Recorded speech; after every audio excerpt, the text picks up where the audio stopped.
My name is Meghan Greeley. My pronouns are she, her, and I am the artistic animateur of RCA Theatre Company. For those who may require a visual description, I am a white woman with short, brownish blonde hair, wearing a black dress and a black scarf. My name is Cole Hayley, pronouns he, him. I am the playwright for There's Nothing You Can Do. I am a white man. I have a brown beard. I have brown hair. I'm wearing a light brown sweater under a dark brown jacket. So Cole, congratulations on your first main stage play back home in Newfoundland. I know this play has been staged elsewhere before on the mainland, but we're really happy to have it here on the LSPU Hall main stage. Tell us about There's Nothing You Can Do, why you wrote it, about the plot.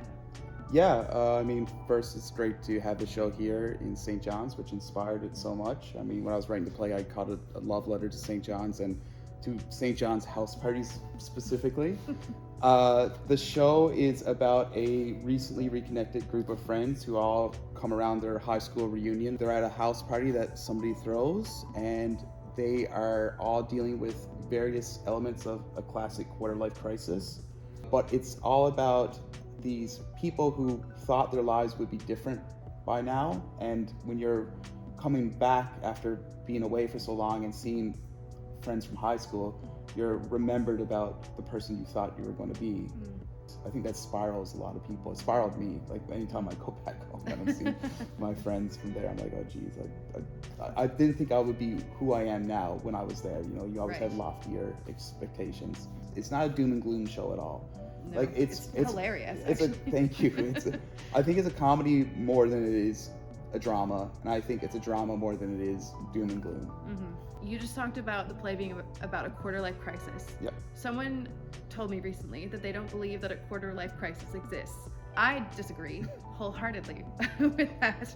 What are your thoughts on the quarter-life crisis? I think it's exists, but it exists in a different way that a midlife crisis does. Like, I had a quarter-life crisis when I was 16. I had another one when I was 23. I mean, you have them much more frequently. I think it depends on what's your definition of a crisis, but you might be out of a relationship and all of a sudden that's like your life is thrown into a crisis because of that, or you change job.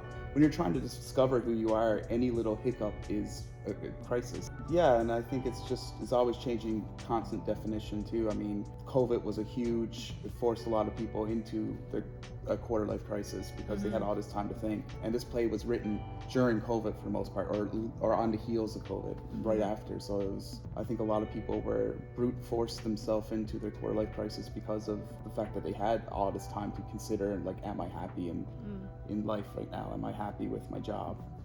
And what was the process of writing the play at the National Theatre School? People have like this conception that you have shows produced all the time, which is just not true.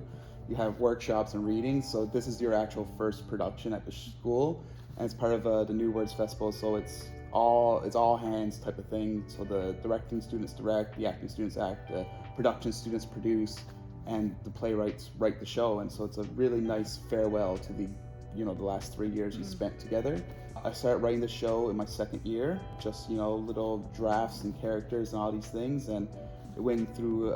I picked my dramaturge, who was Robert Chafe. I worked through the summer. Then when I was back in my final year, we went right into the workshop process. We workshopped it for pretty much a whole year. This show has been the most workshop show of all time, I think, which is great. I mean, I love that process too. And then at the end of the year, everybody comes together, and it's this big, last hurrah. And it was a very beautiful experience. It's a very stressful experience because you want it to be a great show, but you also need to, hit pedagogical marks and all these things. Yeah. So bringing it back and bringing it to St. John's and doing it with RCAT, it's kind of made me fall in love with the show in a different way. Do you remember the first seed of an idea for the play? There was a show that I wanted to do. I wanted to write a show about these people at a house party, and somebody is upstairs and not coming down. That was the first idea of like, okay, something strange is happening at this house party. But during COVID, I saw a short film, a short movement piece that was done through the pandemic, and it was called Strasbourg, and it was a bunch of dancers on Zoom doing these crazy dance moves, and it was very it was almost like a zombie movie, and it was really interesting. It was all about like reaching out for connection during the pandemic and not being able to find it, and be going crazy in your room. And that was the first time I heard about the dancing play. because I never heard about it. So I researched Strasbourg from that, and then it just kind of all fell into place. I was, leaving school. I was going through a quarter-life crisis. I was thinking of COVID and how, that, like what we were saying earlier, how it all forced people into thinking about these things. And then you have this perfect metaphor of a dancing plague that happened 500 years ago, but also forced people to think about these things. So. It's an interesting link between the story that you're talking about with a group of 20-somethings and this ancient plague that happened all these years ago. How did the two things sort of come together in the play? I think the dancing element's going to represent different things for everybody. These characters, as they go through so many emotions, they challenge themselves and what their conceptions of where they should be in life so much that words fail and the dance takes over. So to me, it was just fine. That metaphor, that linking was pretty easy. It kind of like fit like a glove, like, okay, quarter-life crisis, dancing plague. Right. There's also something very interesting about dance, which we see as a very lively and energetic thing, and it's one of the most live things you can do. And the idea that this dance was killing these people in the dancing plague was just an interesting parallel when you talk about what happens at a house party. So Cole, who do you think should come to see your play? So I think it's actually a play that anybody can see and anybody would like. I think people go through quarter-life crisis their whole lives.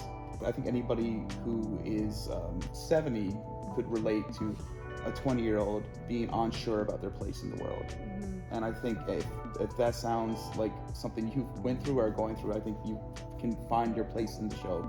There is something about the play that reminds me of shows like Girls or Search Party, like those shows about lost 20-somethings who are just messing it up like all the time, have such big expectations for what the world is going to be. They're probably people who were told that they were gifted and had so much potential when they were young, and fast forward and life's not what they thought. When I was writing the show, I was looking back at a lot of media that I liked when I was in high school and in my even earlier than that. Teen shows like Skins was a huge influence on like how to get that dynamic. Twin Peaks, which is another show I loved when I was in high school. I wanted to really capture that feeling. And I was listening to a lot of music. Spirited Beehive, which was, the show title is a play on one of their songs. They were a big influence in it, especially as the play goes on in the latter acts. I watched a lot of Workaholics, which again, it's about, being listless in your 20s. And I think a lot of times those shows are easy to make comedies because it's easy to make a show that you're drunk on a Tuesday in the park and it's okay because you're 21 years old, So I think a lot of that media is made like that, but I think the underpinnings of all these shows is this idea that you are trying to become something, you're trying to become someone, and it's you see it on the horizon, but it's not who you actually are right now. And I think that's a lot of the anxiety and stress of people, young people especially, is that they see the person they want to be and it seems so far away. There's Nothing You Can Do is happening on the LSPU Hall main stage from May 7th to 11th. And some of our patrons may be interested to know that we have a number of accessibility options. May 10th performance will be live streamed for people who aren't able to come to the theater in person. And May 11th, which is a matinee, will be a relaxed performance, and that performance will feature live audio description and also a new program that we're rolling out as sort of a pilot project that is subtitles through an app on your phone. It's something that we're really excited to offer. We're the first company in Canada working with this Finnish company who's offering this accessibility initiative. So we're really excited about that. Some other little treats that are happening during the run. The show features original music composed by local band Corpos. So there will be a pop-up performance by them after one of the shows. And the show also features the work of several local visual artists. So there will also be a pre-show Q&A with those artists. So stay tuned and keep an eye on our socials for more information about when those will happen. We hope you come see the show. Another show was Gilmore Girls, which was a big. I love Gilmore Girls. I mean, I'm not trying to. If you like Gilmore Girls, you might like this show. I don't know if it's You Apple. might. You might.